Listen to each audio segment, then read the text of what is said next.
Bonjour à tous à nouveau, que le Seigneur vous bénisse et qu'il vous donne sa paix.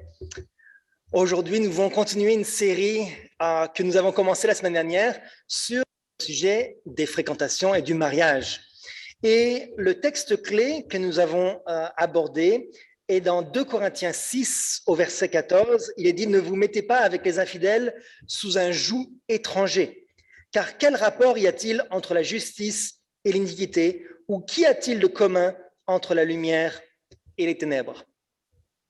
Alors, pour ceux qui n'ont pas assisté la semaine précédente, nous avions parlé de l'institution sacrée du mariage et des différents types d'amour. N'est-ce pas? Vous vous rappelez? L'amour agapé, philia et eros. Aujourd'hui, nous allons voir maintenant les conditions préalables à un mariage réussi, les critères pratiques pour sélectionner une personne et la manière dont nous allons agir et réagir qui est différente du monde. Alors, les conditions préalables à un mariage réussi. Comment se préparer pour un beau mariage qui soit heureux, qui dure longtemps et qui nous amène à un niveau plus proche de Dieu? Parce que c'est ça aussi un des buts du mariage, c'est qu'ensemble nous puissions nous rapprocher de Dieu. La première chose qu'il faut rechercher, la première règle à laquelle il faut penser, c'est de garder une pureté morale. Dans le livre en anglais Lift Him Up, à la page 297, il est dit « En acceptant le Christ comme son sauveur personnel, l'homme est placé dans la même relation étroite avec Dieu et jouit de sa faveur spéciale comme son propre fils bien-aimé. Il est honoré, glorifié et intimement associé à Dieu, sa vie étant cachée avec Christ en Dieu. Oh, quel amour, quel merveilleux amour! Tel est mon enseignement de la pureté morale. » Qu'est-ce que c'est que la pureté morale? La pureté morale, c'est d'être avec Jésus, d'être intimement associé à Dieu. Il faut toujours garder ça à l'esprit parce que lorsqu'on va rechercher un ou une personne qui va, un homme ou une femme avec lequel on va s'unir pour la vie, il faut qu'on garde en tête que notre objectif, c'est de rester pur moralement. Et bien entendu aussi, de là va découler aussi la pureté physique. Voilà pourquoi, je n'en parle pas ici en détail, mais voilà pourquoi nous n'avons pas de relation sexuelle avant le mariage. Parce que nous voulons rester purs pour ne pas avoir de problème par la suite lors, lors du mariage. On pourra en parler une autre fois, pour quelles raisons, en détail, mais nous voulons rester purs moralement et physiquement. Alors, si on revient dans la parole de Dieu, dans la Bible, quelles étaient les instructions bibliques d'Israël? Les instructions bibliques à propos du mariage à l'époque d'Israël.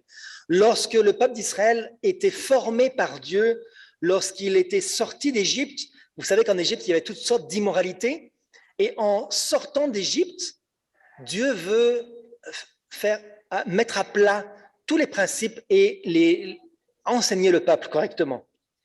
Alors voilà ce que Sir White nous dit. Le Seigneur recommandait au peuple d'Israël de ne pas s'unir par mariage avec les nations idolâtres qui l'entouraient. Tu ne contracteras pas de mariage avec ces peuples, tu ne donneras point tes filles à leurs fils, et tu ne prendras point leurs filles pour tes fils. La raison en est donnée. La sagesse infinie prévoyant l'issue de telles unions déclare « Car il détournerait de moi tes fils qui serviraient d'autres dieux, et la colère de l'Éternel s'enflammerait contre vous. Il te détruirait promptement. » Alors déjà, c'est une chose qui est très claire, c'est que nous vivons parmi les païens. Nous vivons dans ce monde et partout autour de nous, nous avons des modèles et des exemples de paganisme, de gens qui ne croient pas en Dieu ou de gens qui ont d'autres foi. Ces gens-là étaient idolâtres, ça veut dire qu'ils croyaient en Dieu, mais pas de la même manière que le peuple d'Israël. Et Dieu avait interdit au peuple d'Israël de se joindre par mariage à d'autres tribus, à d'autres nations qui ne craignaient pas le vrai Dieu, qui n'étaient pas juifs ou juives. Pourquoi? pourquoi est-ce qu'on ne peut pas se marier avec des personnes qui ne partagent pas notre foi? Pourquoi? Quelle est la conséquence? Est-ce qu'on ne peut pas, par exemple, se marier avec une personne baptiste et puis elle croit en Dieu, elle est spirituelle, elle prie, elle lit sa Bible? Pourquoi on ne peut pas se marier avec cette personne-là? Quelle serait la conséquence? La parole de Dieu nous le dit, car il détournerait de moi tes fils qui serviraient d'autres dieux. Alors ici, on ne parle pas forcément d'autres dieux, mais d'une autre manière, servir Dieu d'une autre manière que celle qu'il a voulu. Forcément, lorsqu'on s'associe intimement avec une personne, on va parler des choses et on va avoir une influence l'un sur l'autre. Et on veut que cette influence soit pour le meilleur et pas pour le pire. Et malheureusement, l'influence d'une personne qui ne partage pas notre foi va déteindre sur nous et va nous influencer à suivre un mauvais chemin. Dieu nous disait, car tu es un peuple saint pour l'Éternel ton Dieu. L'Éternel ton Dieu t'a choisi pour que tu fusses un peuple qui lui appartint entre tous les peuples qui sont sur la terre. Ce n'est point parce que vous surpassez en nombre de peuples que l'Éternel s'est attaché à vous et qu'il vous a choisi, car vous êtes mais parce que l'Éternel vous aime, parce qu'il a voulu tenir le serment qu'il avait fait à vos pères. L'Éternel vous avait sortir par sa main puissante, vous a délivré de la maison de servitude, de la main de Pharaon, roi d'Égypte. Donc, pourquoi nous sommes un peuple spécial? C'est vrai que quand on regarde des candidats potentiels, il faut être honnête, il n'y a pas beaucoup de possibilités de mariage. On regarde beaucoup de jeunes filles, de jeunes hommes. Il n'y a pas beaucoup ici à Montréal. Peut-être qu'il n'y a pas beaucoup aussi à la Lisette.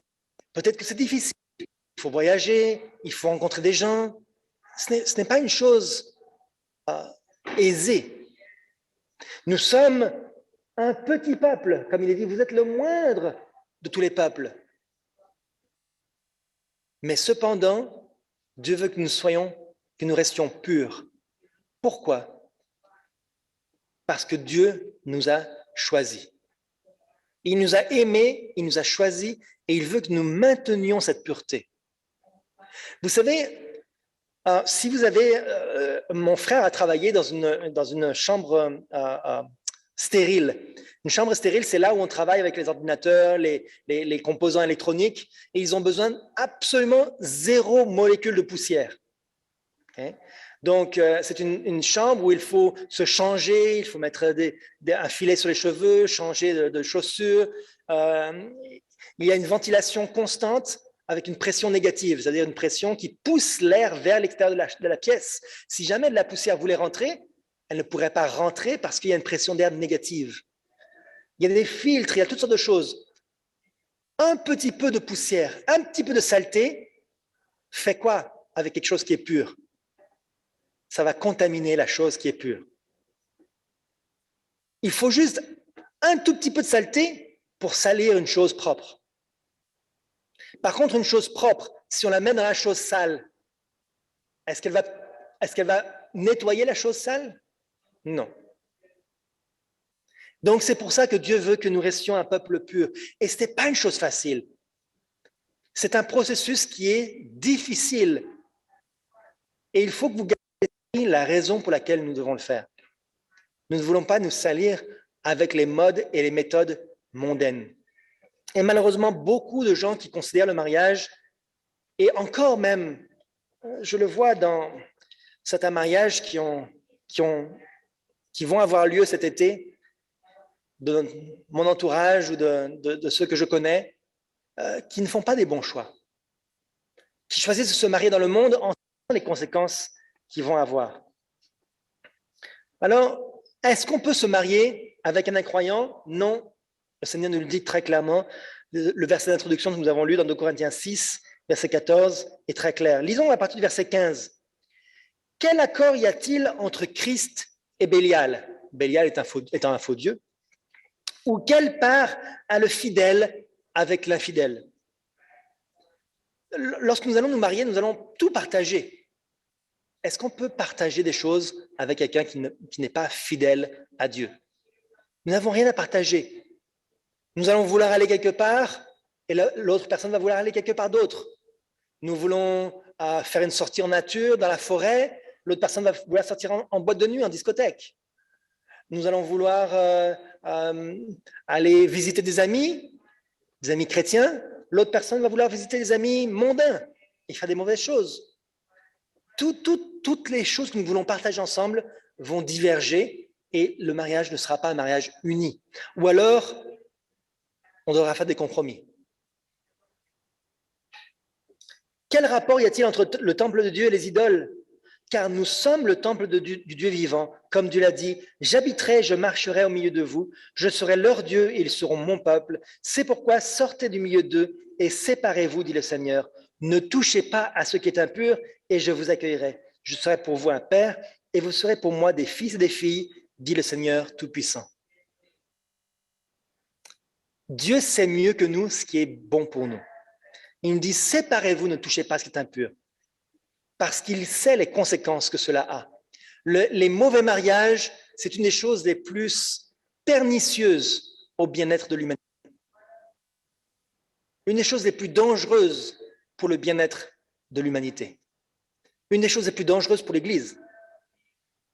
Alors maintenant, qu'est-ce que c'est qu'un incroyant? Et ici, je voudrais que vous fassiez très attention à ce passage de l'Esprit de prophétie. Un incroyant n'est pas quelqu'un qui ne croit pas en Dieu. Un incroyant n'est pas quelqu'un qui ne croit pas en Dieu. Je répète. Qu'est-ce qu'un incroyant? Regardez ce qui est volume 2. Même si le compagnon de votre choix était digne sous tous les rapports, ce qu'il n'est pas, il n'a cependant pas accepté la vérité pour notre époque, c'est un incroyant. Et le ciel vous défend de vous unir à lui. Vous ne pouvez, sans péril pour votre âme, mépriser cette injonction divine. Alors, qu'est-ce que c'est qu'un incroyant? D'après ce texte, quelqu'un qui n'a pas accepté la vérité présente. Quelqu'un qui n'a pas accepté la vérité présente. Qu'est-ce que la vérité présente? Rappelez-la moi. Qu'est-ce que c'est la vérité présente? Le message des 3 anges, le message du sanctuaire, le retour de Jésus, le sabbat, la réforme sanitaire, la réforme vestimentaire, tous les éléments qui étaient dans l'arche de l'Alliance, n'est-ce pas? Toutes ces choses-là font partie de la vérité présente. Alors, frères et sœurs, en voyant ces critères, est-ce que nous pouvons nous joindre à quelqu'un qui refuse d'accepter ou qui n'a pas accepté la vérité présente? Nous ne pouvons pas. Le ciel nous l'interdit. Bien sûr, nous sommes toujours libres de faire la volonté de Dieu ou pas. Mais un incroyant devant Dieu, c'est quelqu'un qui n'a pas accepté ces grands principes et qui ne vit pas selon ces principes de la vérité présente. Ça, c'est un critère très important. Parce que quelqu'un va me dire, oh, mais je vais me marier avec un ou une chrétienne. Elle n'est pas de ma foi, vraiment, mais c'est très proche. Et elle me laisse libre d'obéir à ma foi, de faire ce que je veux. Le ciel, il est dit, nous l'interdit. C'est un grand danger. Pourquoi spécialement, je dirais, spécialement pour les jeunes filles? Pourquoi? L'Esprit de prophétie nous dit toujours dans Témoignage volume 2, « Je voudrais vous avertir du danger que vous courez avant qu'il ne soit trop tard. Vous prêtez l'oreille à des paroles douces et plaisantes et vous finissez par croire que tout sera bien. » Pourquoi je dis que c'est plus un problème pour les jeunes filles? C'est que souvent les garçons ont l'art de bien parler au cœur des filles et les filles aiment les paroles douces, les paroles réconfortantes. Quand un jeune homme va lui faire croire que tout va bien aller, je t'aime, je suis passionné, tout va bien se passer. Et la fille va croire à cela. Ici, ça aurait s'adressé d'ailleurs à une jeune femme. Et vous finissez par croire que tout va bien aller. Mais le Seigneur nous dit, s'il nous interdit quelque chose, c'est parce qu'il sait que tout ne se passera pas bien. Il dit, tandis que Dieu, agit sur les esprits de ses serviteurs, Satan travaille par les fils de la rébellion. Il n'y a aucun accord entre le Christ et Bélial. Je vous rappelle que lorsqu'elle parle de ce verset entre Christ et Bélial, elle ne parle pas d'une personne qui est complètement incroyante, qui ne croit pas en Dieu. Elle parle d'une personne qui n'a pas accepté la vérité présente. Je vous le rappelle. Quelqu'un qui n'a pas accepté la vérité présente travaille pour qui? Pour Satan. Même si elle ne le veut pas. Je ne dis pas que c'est un suppôt de Satan, qu'elle sert un culte à Satan, mais sans le savoir, elle va être un outil dans les mains de Satan. Il n'y a aucun accord entre Christ et Bélial. L'harmonie ne peut régner entre eux. En vous unissant à un incroyant, vous vous placez sur le terrain de Satan, vous contristez ou vous attristez l'Esprit de Dieu et vous perdez sa protection. Et un tel mariage ne peut pas être un mariage qui va honorer Dieu. Peut-être que temporairement, vous allez pouvoir y trouver du plaisir, mais à long terme, ce ne sera pas quelque chose qui vous apportera le salut. Dieu ne veut pas que nous puissions commencer dans notre vie sur un tel, comme il est dit, avec un tel désavantage dans la bataille pour la vie éternelle. Alors, lorsqu'on est jeune, je peux le dire parce que maintenant je ne suis plus aussi jeune qu'avant. Je me rappelle très bien lorsque je cherchais une personne pour me marier et que finalement je pensais en avoir trouvé une. Les conseils des amis et de la famille me passaient vraiment au-dessus de la tête. Parce que je pensais que la personne remplissait tous les critères pour Dieu, que tout allait bien. Mais même si une personne remplit ces critères que nous avons mentionnés, ça ne veut pas dire qu'elle est bonne pour nous. Il y a dans le monde chrétien une indifférence étonnante et alarmante envers les enseignements de la parole de Dieu au sujet du mariage des croyants avec les incroyants. Beaucoup de ceux qui déclarent aimer et craindre Dieu préfèrent suivre l'inclination de leur propre esprit plutôt que de solliciter les conseils de la sagesse infinie. Dans une affaire qui intéresse d'une manière vitale le bien-être et le bonheur de deux parties, aussi bien en ce monde que dans le monde à venir, on met de côté la raison, le bon sens et la crainte de Dieu pour laisser régner l'aveuglement et l'obstination. Ah, qu'est-ce qu'on peut être adulte, parents d'adolescents, n'est-ce pas? Vous le savez. Nos enfants et nous-mêmes, quand nous étions à cet âge-là, nous étions têtus. Nous ne voulions pas écouter les parents, nous pensions être autonomes dans nos décisions. Nous savons mieux que nos parents parce que ça nous concerne nous. C'est nos décisions. Des hommes et des femmes qui, par ailleurs, sont raisonnables et consciencieux, ferment leurs oreilles quand on leur donne des conseils. Ils demeurent sourds aux appels et aux supplications des amis, des parents et des serviteurs de Dieu. L'expression d'un avis ou d'un avertissement est considérée comme une intrusion impertinente dans leur vie et l'ami qui est assez fidèle pour oser une remontrance est traité comme un ennemi. Quand vous parlez à quelqu'un et vous lui dites « Tu sais, je ne crois pas que cette personne-là soit la meilleure personne pour toi. Tu devrais prier, tu devrais réfléchir. Oh, qu'est-ce qu'on n'a pas dit? C'est un scandale. Tu as osé parler contre cette personne-là. Ça veut dire que contre moi, tu... Ah, c'est tellement triste. Si seulement les personnes pouvaient comprendre que veut leur bien. Si on voulait le mal d'une personne, on ne lui dirait rien quand on voit qu'il s'en va sur une mauvaise voie. Certains disent « Oh, vous, dans le mouvement de réforme, vous ne faites que nous empêcher de nous marier avec qui on veut. » Mais est-ce que Dieu ne veut pas votre bien? Est-ce que l'Église ne veut pas votre bien? Est-ce que nous ne voulons pas votre bien? Nous voulons que vous soyez heureux pour longtemps, pas juste pour quelques années, quelques mois, et après réaliser que vous avez fait une erreur monumentale.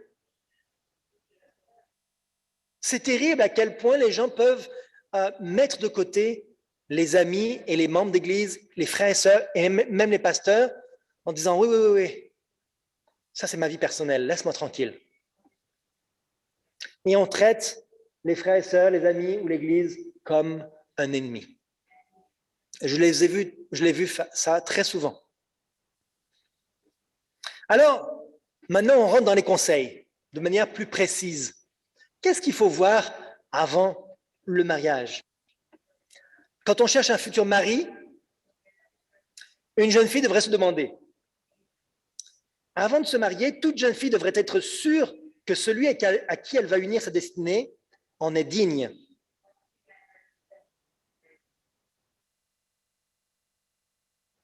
Quel est le passé du partenaire choisi? Sa vie est-elle pure? L'amour qu'il exprime est-il d'un caractère élevé et noble ou n'est-il qu'un sentiment superficiel? Ce jeune homme possède-t-il les traits de caractère qui rendront son épouse heureuse? Peut-elle trouver la paix et la joie véritable dans son affection? Alors, regardez tous les conseils. On va regarder le passé de la personne. Une personne peut être convertie réellement dans l'Église, elle peut être mondaine, puis être venue dans l'Église et véritablement être convertie. Mais quel est son historique? Qu'est-ce qu'elle a fait avant de se repentir? Même si les péchés sont pardonnés, il y a des conséquences par la suite. D'accord? Donc, il faut regarder les choses qui se sont autrefois. La personne a utilisé des drogues qui vont altérer son jugement. Est-ce que la personne a commis des actes sexuels avant le mariage? Est-ce que sa vie est pure? Ça veut dire, est-ce que c'est son comportement avec moi lorsque nous sommes ensemble, est-ce que les pensées sont honorables ou est-ce que ce sont des choses qui sont de bas étage? Est-ce qu'il essaye de me séduire ou est-ce que vraiment on cherche à partager des choses? Est-ce que son caractère est élevé et noble? Est-ce qu'il a une force de caractère? Est-ce qu'il est capable de tenir ferme lorsque quelqu'un le tente, lorsqu'il a des tentations? Quels sont ses traits de caractère? Est-ce qu'il est travailleur, honnête? Est-ce qu'il a une bonne réputation? Est-ce qu'il est capable de soutenir la famille financièrement? Est-ce qu'il a un travail stable? Toutes sortes de choses qu'une jeune fille devrait se poser des questions pour le futur. Est-ce qu'il est respectueux de ses parents? Est-ce qu'il sera avec respect ou bien est-ce qu'il sera méprisant? Est-ce qu'il sera doux avec ses enfants? Ou est-ce qu'il sera trop sévère? Toutes sortes de choses qu'une jeune fille doit se poser la question, mais sérieusement. Se mettre devant une feuille de papier, nous, c'est ce qu'on a fait. Avec Julie, avant le mariage, j'ai pris une feuille de papier chez moi et j'ai écrit tous les critères. Parce que bien sûr, l'amour, on oublie tout quand on est amoureux. Mais quand on met ça sur une feuille de papier, quels sont les critères de la personne? Sérieusement. Une jeune fille, lui sera-t-il permis de conserver son individualité? Ou bien son jugement et sa conscience devront-ils être soumis au contrôle de son mari? En tant que disciple de Christ, elle ne s'appartient pas. Elle a été rachetée à un grand prix. Pourra-t-elle honorer les droits du Sauveur comme des droits souverains? Conservera-t-elle pur et saint son corps et son âme? Ça veut dire, aura-t-elle la possibilité de servir son Dieu comme elle le comprend? Ou bien son mari la contrôlera-t-elle dans tous ses gestes? Et ici, quand on parle de son individualité, on parle aussi de son corps. Une femme a le droit de contrôler sa vie privée, sa vie sexuelle. Un homme ne peut pas la forcer.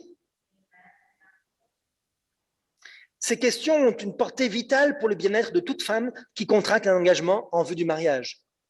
Considérez ces choses. Je vous en supplie, pour ceux qui considèrent un jour le mariage, mettez toutes ces choses-là sur papier et considérez bien. Un autre point, il dit qu'il ne faut pas avoir de relation en étant trop jeune. Avant d'assumer les responsabilités qu'implique le mariage, les jeunes hommes et les jeunes femmes devraient avoir une expérience de la vie pratique qui les prépare à ses devoirs et à ses charges. Les mariages précoces ne doivent pas être encouragés. Une relation aussi importante que le mariage et aussi lourde de conséquences ne doit pas être entreprise à la hâte, sans préparation suffisante et avant que les forces mentales et physiques ne soient bien développées. On ne peut pas se marier à 16 ans ou 17 ans. On n'est pas encore suffisamment développé à cet âge-là, ni physiquement, ni moralement, ni mentalement. D'accord? Donc, les mariages hâtifs doivent être découragés. Ça va dire une personne de moins de 20 ans n'est guère à même de choisir pour la vie un compagnon ou une compagne du même âge. Une fois que le jugement a mûri, on se voit liés à l'autre jusqu'à la fin de ses jours et peut-être tout à fait inapte à se rendre mutuellement heureux. Pour ceux qui sont plus âgés, je crois, qu'est-ce que j'étais bête à 20 ans. Qu'est-ce que j'étais fou. J'ai pris des décisions, mais je ferais complètement différemment maintenant. Et on peut citer plein de décisions qu'on a prises quand on avait cet âge-là. À cette époque, on pensait que c'était vraiment la meilleure chose à faire, et en fait, c'était absolument une mauvaise décision. Et on se rend compte que 10, 15, 20 ans, 30 ans plus tard. Donc, pour un compagnon ou une compagne pour la vie, il n'est pas bon de se marier trop jeune. Même au sein du peuple de Dieu, les mariages hâtifs entraînent des séparations, des divorces et provoquent une grande confusion dans l'Église. Je vous assure que même les gens qui se marient en respectant, on va se marier dans l'Église, en respectant ces critères-là, les mariages, ce n'est pas une garantie que ça ne va pas échouer. Ce n'est pas la seule garantie. Certains vont dire, oh, trouve-moi une personne dans l'Église, je vais me marier avec elle. N'importe qui, tant qu'elle est célibataire et qu'elle a à peu près mon âge. C'est pas suffisant. C'est pas suffisant. Même au sein du peuple de Dieu, si on se marie trop rapidement, on ne connaît pas réellement la personne, ou on se marie trop jeune, eh bien, on va avoir des problèmes matrimoniaux plus tard. Donc, lorsqu'on se rencontre, on ne devrait pas se marier au bout de quelques semaines, quelques mois, simplement des fréquentations trop rapides. On devrait prendre son temps pour réfléchir, demander conseil, prier, regarder si tous les critères sont remplis, connaître véritablement la personne en détail, parce que les quelques premiers mois, tout est tout rose, tout est tout beau. La personne nous montre son meilleur jour, volontairement. Un autre point qui est important, c'est qu'il ne devrait pas y avoir de grandes différences d'âge. Il dit les fiancés peuvent ne pas être matériellement favorisés par la fortune, mais ils devraient pouvoir jouir de la santé, le plus précieux de tous les biens. Une grande différence d'âge entre les époux devrait être une exception. L'oubli de cette règle peut altérer la santé du plus jeune des conjoints, et les enfants issus d'un tel mariage sont souvent dépourvus de force mentale et physique. Pourquoi? Parce qu'ils ne peuvent recevoir d'une mère ou d'un père âgé les soins qu'exige leur jeune vie, et la mort peut les priver de sa présence à l'âge où ils auraient le plus besoin de conseils et d'affection. Si une personne a un enfant à 60 ans, eh bien, qu'est-ce qui se passe pour l'enfant? L'enfant atteint 20 ans, à l'âge où on a le plus besoin de conseils, ou plutôt dans l'adolescence, être jeune adulte, l'enfant a le plus besoin de conseils et le père a disparu, ou la mère n'est plus là. Ou bien l'enfant veut courir dehors, apprendre à construire, apprendre à faire des activités physiques, et le père est trop fatigué. Ou la mère ne peut plus se lever parce qu'elle est malade. Donc, une grande différence d'âge n'est pas une bonne chose. Et je ne parle pas de tous les autres problèmes que ça peut engendrer aussi dans le couple en lui-même. Parce que, comme vous le savez peut-être, une grande différence d'âge fait qu'on n'a pas la même culture exactement. On n'a pas tout à fait la même vision des choses. Et ça peut créer différents problèmes. Je passe sur d'autres différences, comme des grandes différences de richesse, un très riche, l'autre très pauvre, ça peut créer des problèmes.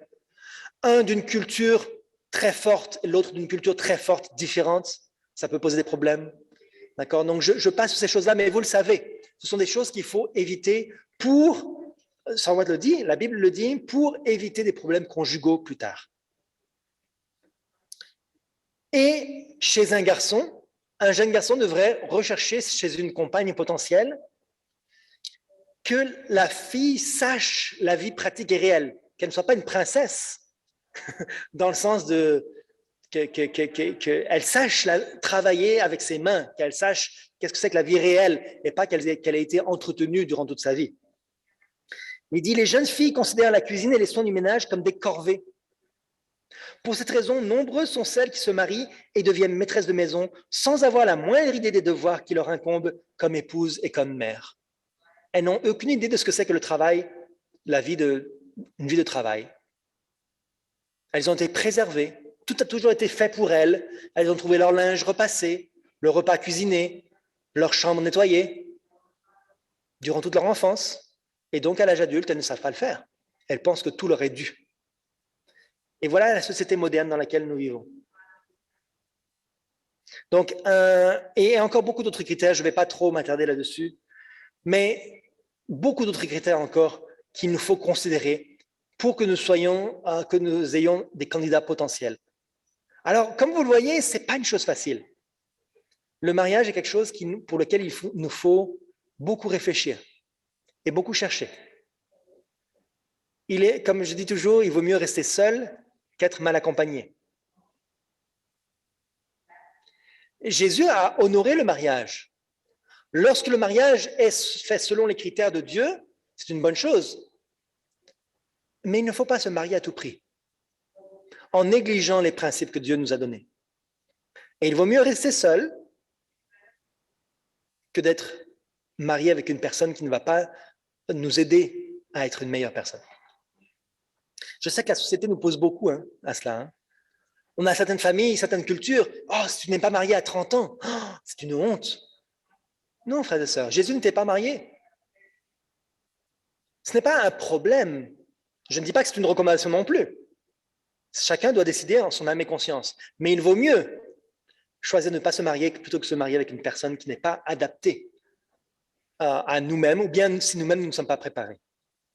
Alors nous voulons être différents du monde. Nous devons nager à contre-courant de ce monde dans lequel nous vivons.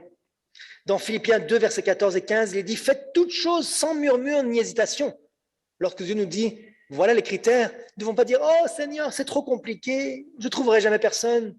Faites toutes choses sans murmure ni hésitation, afin que vous soyez irréprochables et purs, des enfants de Dieu irrépréhensibles au milieu d'une génération perverse et corrompue, parmi laquelle vous brillez comme des flambeaux dans le monde.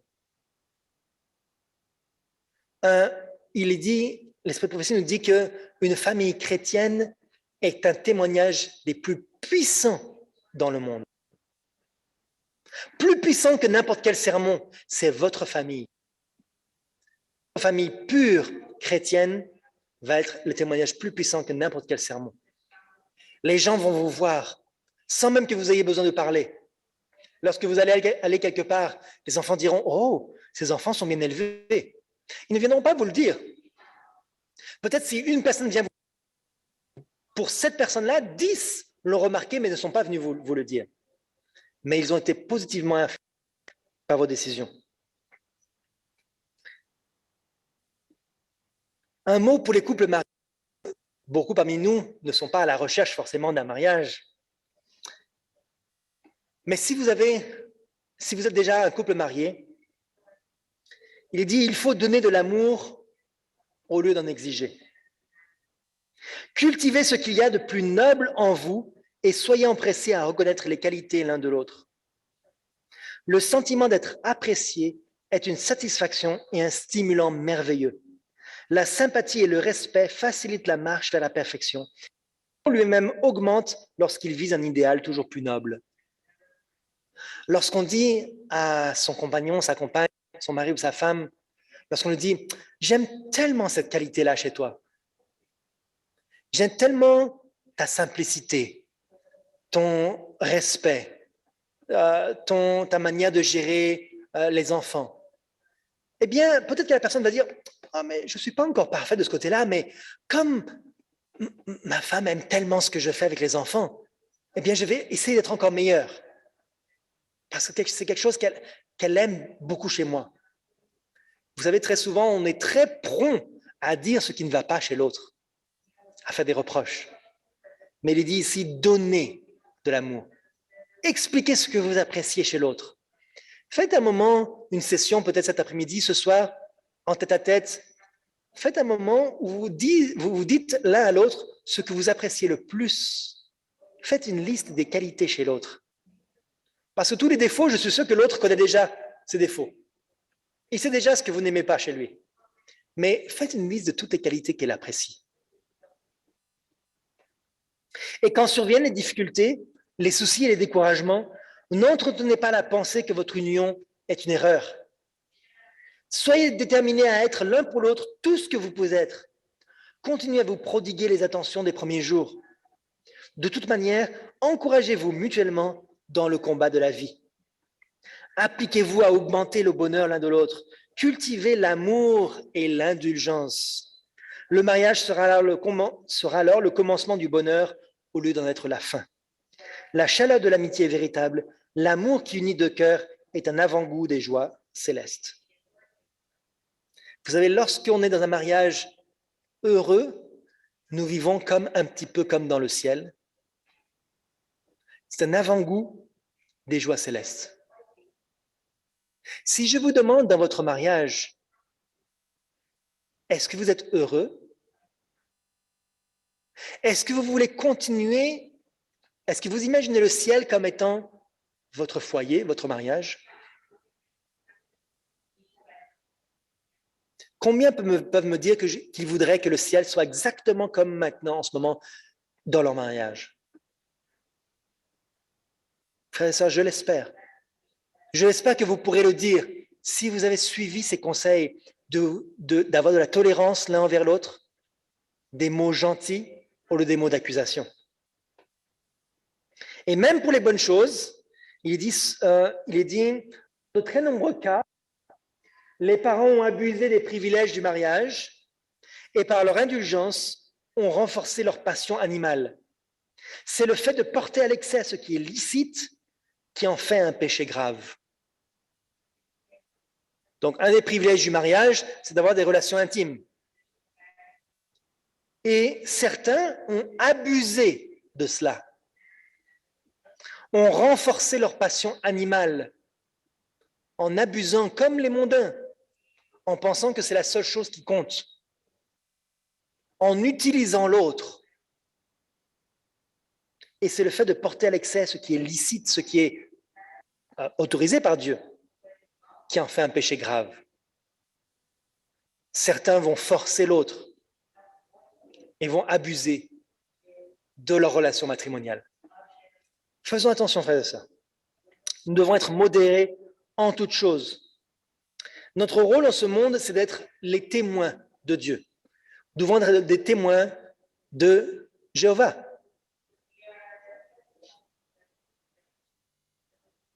Ce qui arriva au temps de Noé, dit le Christ, arrivera de même au jour du Fils de l'homme. Les hommes mangeaient, buvaient, se mariaient et mariaient leurs enfants, jusqu'au jour où Noé entra dans l'arche et le déluge et les fit tous périr. Aujourd'hui, les gens ne se marient plus, pour la plupart. La majorité des gens ne se marient plus, ils ont des relations sans se marier. Mais de la même manière qu'à l'époque de Noé, ils veulent juste profiter de la vie. Ils veulent juste avoir des relations, s'amuser, manger. À cette époque-là, il n'y avait pas d'activité sociale autre que les repas. Donc, ils mangeaient, ils s'amusaient, ils faisaient des fêtes. Voilà l'occupation de l'époque de Noé. C'est notre but dans la vie, nous allons échouer. Nous allons échouer. Nous devons aller dans le sens contraire. Il dit, les gens de cette génération se mariaient et donnaient en mariage avec le même insouciant mépris des exigences de Dieu que les contemporains de Noé. Alors, comment avoir une vie maritale harmonieuse? Si jamais dans votre couple, dans votre foyer, vous avez des problèmes de couple, si jamais vous ne vous entendez pas correctement, regardez quelle est la clé. Il dit, la religion est nécessaire au foyer, dans votre vie privée. Dans votre foyer, c'est là où vous devez exercer votre religion, ce n'est pas l'église. Elle seule peut empêcher les erreurs douloureuses qui aigrisent si souvent la vie conjugale. Il ne peut y avoir un amour profond, fidèle et généreux que là où le Christ règne. L'âme sera liée à l'âme et les vies des époux se fondront harmonieusement. Les anges de Dieu seront les hôtes du foyer et leurs saintes vigiles sanctifieront la chambre nuptiale. La sensualité dégradante sera bannie. Les pensées seront dirigées vers Dieu. C'est à lui qu'iront les dévotions du cœur. Frères et sœurs, pratiquez la religion dans votre maison. Les cultes du matin et du soir, les prières ensemble avec vos enfants et personnelles aussi. Les principes de Dieu appliqués dans votre foyer. Choisissez vos sorties, vos activités. Choisissez le travail que vous faites, les principes que vous allez exercer dans votre vie professionnelle, sociale. Lorsque vous mettez Dieu au centre de votre foyer, alors vous allez profiter d'un mariage heureux. Alors nous allons terminer ici et puis nous verrons la semaine prochaine encore la suite. Nous continuerons sur le sujet du mariage justement et nous verrons d'autres critères encore pour les couples mariés, comment éviter des problèmes de couple. Donc, pour l'instant, ce que nous c'est que nous devons être un message pour le monde. Que Dieu puisse vous aider à être un témoignage puissant, à être heureux dans votre vie personnelle et dans votre vie intime. C'est mon vœu, ma prière. Amen.